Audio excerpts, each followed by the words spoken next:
The Palestinian Columbia University student who was arrested by ICE after leading anti-Israel protests on campus was set free on Wednesday by a judge who said he wasn't a risk to the public.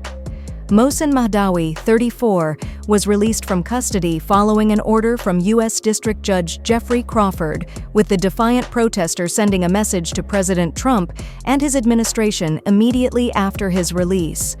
The judge said that he did not believe Mahdawi posed any risk to the public, nor was he a flight risk, WPTZ reported.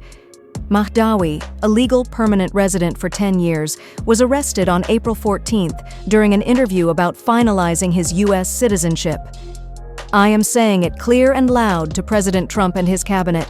I am not afraid of you," Mahdawi said outside the Vermont courtroom. The government argued that Mahdawi's detention at the Northwest State Correctional Facility in St. Albans was a constitutionally valid aspect of the deportation process.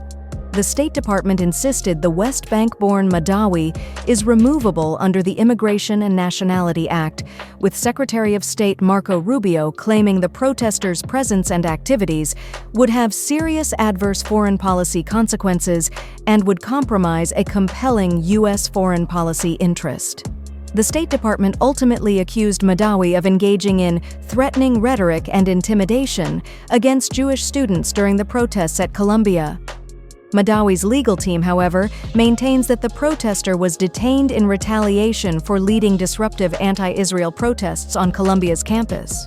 Crawford also compared the recent period of mass migrant detainment to the era of McCarthyism and the Red Scare of the 1950s. Under the judge's orders, Mahdawi will be allowed to keep his permanent resident status in Vermont, will be allowed to return to New York City, attend school, and graduate from Columbia. Mahdawi was co-president of the now-suspended Columbia Students for Justice in Palestine, SJP, which helped lead the protests on campus against the Gaza war.